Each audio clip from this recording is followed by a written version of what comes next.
দাওয়া should be full of love, কারণ ভালোবাসা দিয়ে যা জয় করা যায় কঠোরতা দিয়ে তা পারা যায়। মনে রাখো, তোমরা সহজপন্থী হয়ে প্রেরিত হয়েছে, কট্টরপন্থী হয়ে, জটিলপন্থী হয়ে প্রেরিত হও না। দাওয়া should be full of love. দাওয়া বললে এটার সাথে লাভ থাকতে হবে, লাভ, ভালোবাসা। ভালোবাসা দিয়ে আপনি মানুষের হৃদয় জয় করতে হবে। আমরা দায়ীরা অনেক সময় বেশি জাজমেন্টাল হয়ে যাই। আরব শায়েখরা বলে যে নাহনু দুআত লাসনা কুদাত, আমরা দাঈ, আমরা জাজ নই, উই আর নট জাজেস। আমাদের অনেক দায়ীরা আমরা ভুল করে ফেলি, আমরা বলি যে ও খারাপ, ও এটা, ও জাহান্নামী, ও খারিজ, এরকম আমরা সবাইকে নাকচ করি। মনে হয় যেন সবাইরে জাহান্নামে পাঠাই, আমি একা জান্নাতে যেতে পারলেই সফল। আচ্ছা বলেন তো, সব গেল জাহান্নামে, আপনি একা শুধু জান্নাতে, ভাল লাগবে আপনার? এই যে আজকে আমরা এখানে সবাই ছাত্র, শিক্ষক, ডিস্টিংগুইশড গেস্টরা, উপরে আমাদের বোনরা, কত ভালো লাগতেছে না? ধরেন যে 2500 সিটিং ক্যাপাসিটির এই চীন মৈত্রী সম্মেলন কেন্দ্রে কেউ নাই, শুধু আপনি একা। এই বিশাল হল রুমে কেউ নাই, আপনি একা, ভাল লাগবে? সবাইকে জাহান্নামে পাঠিয়ে শুধু আমি জান্নাতে গেলে এটা আমার ভাল লাগবে না। ওই জান্নাতে আমরা কিভাবে আমাদের জান্নাতের দলকে ভারী করতে পারি, এই চেষ্টাটা আমাদের বেশি বেশি করতে হবে, কি বলেন? তাহলে দাওয়া should be full of love, কারণ ভালোবাসা দিয়ে যা জয় করা যায় কঠোরতা দিয়ে তা পারা যায় না। ভালোবাসা দিয়ে আপনি যেটা করতে পারবেন, কঠোরতা দিয়ে কখনো সেটা করতে পারবেন। আসুন আমরা হাদিস থেকে শুনি, সিরাত থেকে শুনি।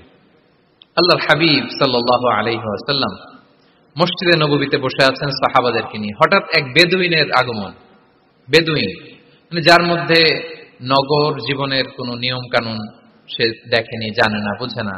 সিভিলাইজেশন বলতে যেটা বুঝি, ভদ্রতা, কার্টিসি, ম্যানার, এটা সে শিখেনি। এরকম এক বেদুইন অনেক দূর পল্লী থেকে মদিনার মসজিদে নববীতে এসেছে, কিন্তু সে ইসলাম ধর্ম গ্রহণ করেছে, মুসলিম। তো মসজিদে ঢুকে সে 2 রাকাত নামাজ পড়তেছে। এসে যে রাসূলকে সালাম দিবে, কথা, ওই কার্টিসিটাও নাই। রাসূল সাল্লাল্লাহু আলাইহি ওয়াসাল্লাম বসা ওইদিকে সাহাবাদের নিয়ে, সে তার মতো এসে এক জায়গায় মসজিদের সাথে তার উট বেঁধে সে 2 রাকাত নামাজ পড়ে দোয়া করতেছে আল্লাহর কাছে। কি দোয়া জানেন? দোয়ার মধ্যেও কাটিছি নাই। দোয়াতে বলে, ইয়া আল্লাহ, আল্লাহুম্মা আরহামনি ওয়ারহাম মুহাম্মাদা ওয়ালা তারহাম মা'ানা আহাদা। মানে আল্লাহ, তুমি শুধু আমারে রহম করো আর মুহাম্মদ সাল্লাল্লাহু আলাইহি ওয়াসাল্লামের রহম করো, আমাদের সাথে আর কাউরে রহম করো না তুমি। বেদুইন, তার মধ্যে আদাবু দোয়া, দোয়ার যে একটা এটিকেটস আছে, এটা তো তার জানা নাই। দোয়ায় অন্যদের জন্য দোয়া করলে যে নিজের লাভ, এটা সে জানতো না। আমি যদি বলি যে আল্লাহ এই ভাইদেরকে তুমি কবুল করো, তখন ফেরেশতারা বলে আল্লাহ যিনি দোয়া করতেছে আগে তাকে তুমি কবুল করো। কেউ অসুস্থ, আমি যদি বলি আল্লাহ আমার এই ভাইকে তুমি সুস্থ করো, আল্লাহ ফেরেশতারা বলে আল্লাহ যিনি দোয়া করলেন আগে তার রোগ বালাই থাকলে আগে তাকে সুস্থ করো। এই যে দোয়ার এটিকেটস, আদাব দোয়া, এটা সে জানতো না। সে দোয়া করতেছে আল্লাহুম্মা আরহামনি ওয়ারহাম মুহাম্মাদা ওয়ালা তারহাম মা'ানা আহাদা, শুধু আমারে রহম করো, মুহাম্মদ সাল্লাল্লাহু আলাইহি ওয়াসাল্লাম রহম, আর কাউরে না। তো রাসূল সাল্লাল্লাহু আলাইহি ওয়াসাল্লাম দূর থেকে দেখতেছেন এই দোয়া, আর বলতেছেন যে হায় রে, একটা প্রশস্ত জিনিসকে সে সংকীর্ণ বানায় ফেলল। আল্লাহর কাছে কি রহমের কোনো কমতি বা ঘাটতি আছে? নাই। সে তো দোয়াতে সবাইকে ইনক্লুড করতে পারত। তো রাহমাতাল লিল আলামিন আল্লাহর হাবিব সাল্লাল্লাহু আলাইহি ওয়াসাল্লাম তিনি বুঝতে পেরেছেন যে এই লোকটা আসলে বেদুইন, তার মধ্যে ওই কার্টিসি নাই। তো তিনি ফলো করতে লাগলেন যে দেখি লোকটা কি করে। তো লোকটা দোয়া টোয়া করেই এবার যে মসজিদের এক কর্নারে বসে ওখানেই পেশাব করা শুরু করলো। মানে কোনো কার্টিসি, নিয়ম, ভদ্রতা তার জানা নাই। তো তাকে পেশাব করতে দেখে বাকি লোকেরা তো তাকে ধরতে গেল, মারতে গেল। রাসূল সাল্লাল্লাহু আলাইহি ওয়াসাল্লাম বললেন, দাউ, রাখো রাখো, আরে থামো থামো, ওকে কাজ ছাড়তে দাও, ওকে ওর কাজ ছাড়তে দাও। কারণ আপনারা এটা ভালো জানেন যে ওয়াশরুম সারা অবস্থায় যদি কেউ বাইরে থেকে জোরে ডাক দেয় তাহলে অবস্থা খারাপ আছে, ঠিক কিনা বলেন? কেউ টয়লেট সারতেছে ওয়াশরুমে, তখন যদি আপনি জোরে নক করেন এটা তার ক্ষতি হয়, কারণ আগে তাকে ওইটা পাস করতে হবে স্মুথলি। এটাও একটা এটিকেট যে কেউ ওয়াশরুমে গেল, আমাকেও যেতে হবে, তো আমি যে বারবার ডিস্টার্ব না করে ওখানে একটু পায়চারা করতে পারি, একটু হালকা মৃদু শব্দে কাশি দিতে পারি, বা আমি যে বাইরে আছি, সামওয়ান ইজ ওয়েটিং আউটসাইড, এটা তাকে বুঝাতে পারি। কিন্তু অনেকে যে কি করে, ধাম ধাম করার যখন শুরু করে, ওই বেচারার তো অবস্থা টাইট। এটা যেন আমরা না করি, এই শিক্ষাটা কিন্তু এই হাদিস থেকে পাই। রাসূল সাল্লাল্লাহু আলাইহি ওয়াসাল্লাম বললেন, দাউ দাউ, রাখো রাখো, আরে ছাড়ো ছাড়ো, ও তো ইউরিন পাস করতেছে, রাখো, ওটাও সারুক, আগে সারুক, আমরা পরে ডিল করি। তো সবাইকে তিনি থামালেন, ও সারলো। এবার রাসূল সাল্লাল্লাহু আলাইহি ওয়াসাল্লাম বললেন, এবার তোমরা যে ওয়াহারিকু আলা বাউলিহি সাজলান মিন মা, যেহেতু মসজিদে নববীর ফ্লোর ছিল বালুর ফ্লোর, শুকিয়ে যাবে, বললেন যে ওর পেশাব করা জায়গার উপর 1 বালতি পানি ঢেলে দাও। সাহাবারা দিল।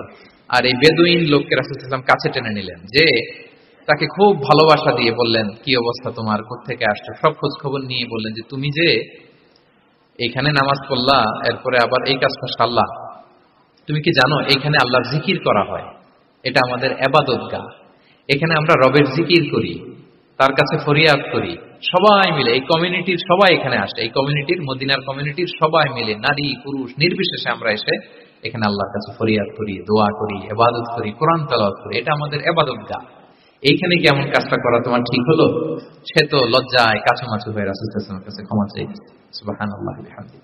একটা কঠিন পরিস্থিতিকে ভালোবাসা দিয়ে রাসূল সাল্লাল্লাহু আলাইহি ওয়াসাল্লাম কোথায় নিয়ে যেতেন, এটাকে পুরো হিস্ট্রি পাল্টে দিতেন, সিনারিও পাল্টে দিতেন। সাহাবারা অবাক হলো, তারাও শিখলো যে না, এরকম করা যাবে না। তখন তাকে এইভাবে ডিল করলেন। আর সাহাবারা যারা রাগারাগি করেছিল, সাহাবীদেরকে রাসূল সাল্লাল্লাহু আলাইহি ওয়াসাল্লাম বললেন, ফাইন্নামা বুইসতুম মুয়াসসিরিন ওয়া লাম তুবআসু মুআসসিরিন। মনে রাখো, তোমরা সহজপন্থী হয়ে প্রেরিত হয়েছে, তোমরা কঠিন কট্টরপন্থী হয়ে, জটিলপন্থী হয়ে প্রেরিত হও নাই। তোমরা কোনো কাজকে জটিল ভাবে সমাধানের দিকে যেও না, সহজ করে সলভ করবা। সুবহানাল্লাহ, সুবহানাল্লাহ। তাহলে দেখেন, ভালোবাসা দিয়ে রাসূল সাল্লাল্লাহু আলাইহি ওয়াসাল্লাম ওই বেদুইনকে যেভাবে আদব শিক্ষা দিলেন, তার হৃদয় জয় করলেন। কঠোরতা দিয়ে পারা যেত? তো 6 নাম্বার দাওয়া মেথোডোলজি হচ্ছে দাওয়া should be full of love, full of love, full of well wishes. আপনি শুভকামনা, ভালোবাসা, এটা দিয়ে আপনি মানুষের হৃদয়ে যতটুকু জায়গা পাবেন, কঠোরতা দিয়ে পাবেন না। আরেকটা ছোট্ট উদাহরণ দেই। সুমামা ইবনে উসাল রাদিয়াল্লাহু তাআলা আনহু, উনি ইয়ামামার অধিপতি ছিলেন। রাসূল সাল্লাল্লাহু আলাইহি ওয়াসাল্লামকে হত্যা করতে এসেছিলেন গোপনে। কি করতে? হত্যা করতে। কি করতে বলেন সবাই? হত্যা করার জন্য এসেছিলেন। কিন্তু দুর্ভাগ্যক্রমে হত্যা করতে এসে সে ধরা পড়ে গেছে সাহাবীদের হাতে, হত্যা করতে পারে নাই সুমামা ইবনে উসাল। তো সাহাবীরা তাকে ধরে মসজিদে নববীর পিলারের সাথে বেঁধে রাখলো, বেঁধে রাসূল সাল্লাল্লাহু আলাইহি ওয়াসাল্লামকে ডাকলো। তারা বলল যে ইয়া রাসূলুল্লাহ, দেখেন ইয়ামামা থেকে আসছে সুমামা ইবনে উসাল আপনাকে হত্যা করবার জন্য, তাকে আমরা ধরে ফেলেছি, আমরা বেঁধে রেখেছি। রাসূল সাল্লাল্লাহু আলাইহি ওয়াসাল্লাম তার কাছে যে তার খোঁজ খবর নিলেন প্রথম দিন, এবং তার সামনে যথারীতি তাওহীদ এবং রিসালার দাওয়াত দিলেন। ফিরে আসলেন। ফিরে এসে সাহাবাদেরকে বললেন, তোমাদের ঘরে ভালো রুটি আছে কার কাছে? রুটির কালেকশন, আটা পিষে রুটি বানাতে পারবে। একজন বলল আমি। বললো যে এটা সুমামাকে দিয়ে আসো। তো দিয়ে আসলো। আরেকজন বললো ভালো তাজা খেজুর আছে কার কাছে? এক সাহাবী বললেন আমার কাছে। রাসূল সাল্লাল্লাহু আলাইহি ওয়াসাল্লাম বললেন যাও, এটা সুমামাকে দিয়ে আসো। দিয়ে আসলেন। এরপরের দিন রাসূল সাল্লাল্লাহু আলাইহি ওয়াসাল্লাম যে আবার ইসলামের সৌন্দর্য, মাহাসিন আহকামি শারিয়া, ইসলামী শারিয়ার যে বিউটি অফ ইসলাম, এটা তুলে ধরলেন, ইসলামের যৌক্তিকতা তুলে ধরলেন। সে অবাক হতে লাগলো যে কিরে, যুদ্ধবন্দীদের সাথে মুহাম্মদ সাল্লাল্লাহু আলাইহি ওয়াসাল্লাম এবং তার অনুসারীরা এরকম আচরণ করে? সে তো যুদ্ধবন্দী, এত সুন্দর আচরণ। তাকে আবার ইসলামের সুশীতল বাণীগুলোর প্রতি আহ্বান করে রাসূল সাল্লাল্লাহু আলাইহি ওয়াসাল্লাম বাড়িতে এসে এবার নিজের যে উট আছে, উটকে যে পালে, সে রাখালকে বলল তুমি উটের দুধ দহন করে তাকে কিছু দুধ দিয়ে আসবে। সুবহানাল্লাহ। আসছিল রাসূল সাল্লাল্লাহু আলাইহি ওয়াসাল্লামকে কি করতে? হত্যা করতে। তো তাকে উটের গরম দুধ দিয়ে আসা হলো, সে পেট ভরে খেলো। তৃতীয় দিন এবার রাসূল সাল্লাল্লাহু আলাইহি ওয়াসাল্লাম যে ইসলামের যে ভবিষ্যৎ, ইসলাম মানলে যে জান্নাতে থাকা যাবে, এগুলো সব বললেন এবং তাকে আরো অনেক মেহমানদারি করলেন, আপ্যায়ন করলেন। 3 দিন যখন রাসূল সাল্লাল্লাহু আলাইহি ওয়াসাল্লাম ইসলামকে তার সামনে এভাবে প্রেজেন্ট করলেন, আপ্যায়ন করলেন, ভালো আচরণ দেখালেন, সে অবাক হয়ে গেল। আল্লাহ তাআলা তার হৃদয়টাকে নূর দিয়ে আলোকিত করে দিলেন।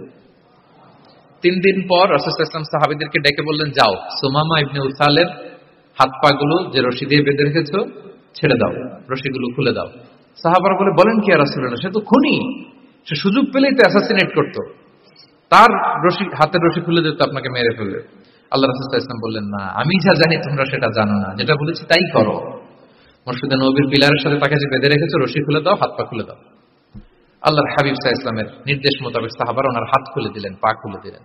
সুমামা ইবনে উসাল কারোর সাথে কথা না বলে, তার বাড়ি তো ইয়ামামা, সেখানেও ফিরে গেলেন না, অন্য কোনো শহরেও গেলেন না। তিনি মদিনা থেকে অনতি দূরে একটা খেজুরের বাগান আছে, ওখানে কুয়া আছে, উনি যে ওই কুয়ার পানি দিয়ে গোসল করলেন। গোসল করে পবিত্র হয়ে মসজিদে নববীতে রাসূল সাল্লাল্লাহু আলাইহি ওয়াসাল্লামের কাছে ফিরে আসলেন। আর এসেই ঘোষণা দিলেন, আশহাদু আল্লা ইলাহা ইল্লাল্লাহ ওয়া আশহাদু আন্না মুহাম্মাদার রাসূলুল্লাহ। সুবহানাল্লাহ, সুবহানাল্লাহ।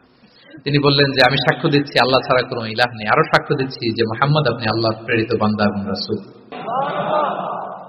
এবার তিনি বললেন, মুহাম্মদ, আপনার চেহারার চাইতে অপছন্দের চেহারা পৃথিবীতে আর দ্বিতীয়টা আমার কাছে ছিল না, কিন্তু আজকের পর থেকে আপনার চেয়ে প্রিয় চেহারা, আপনার চেহারার চেয়ে প্রিয় কোনো চেহারা আমার কাছে আর নাই। ইসলামের চেয়ে অপছন্দনীয় ধর্ম আমার কাছে আর ছিল না, কিন্তু আজ থেকে ইসলামের চেয়ে পছন্দনীয় কোনো ধর্ম আমার কাছে নাই।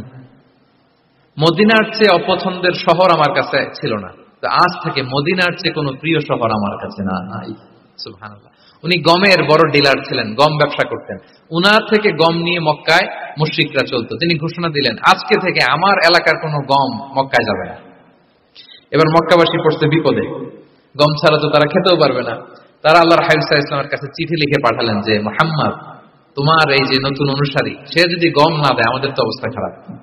তুমি দয়া করে এই গমের সাপ্লাই আবার যাতে সে চালু করে তুমি একটু বলে দাও। আল্লাহর হাবিব সাল্লাল্লাহু আলাইহি ওয়াসাল্লাম আবার সুমামা ইবনে উসালকে বলে দিলেন, আবার সে সাপ্লাই চালু করলো। সুবহানাল্লাহ ওয়া বিহামদিহি। এবং তিনি প্রথম তালবিয়া পাঠ করে উমরা করেছে। তাহলে দেখেন, আসলো খুনি হয়ে, আসলো কি হয়ে? খুনি হয়ে, আর ফিরে গেল নবী প্রেমিক হয়ে। সুবহানাল্লাহ। এটা কিভাবে সম্ভব হয়েছে? রাসূল সাল্লাল্লাহু আলাইহি ওয়াসাল্লামের উদারতা।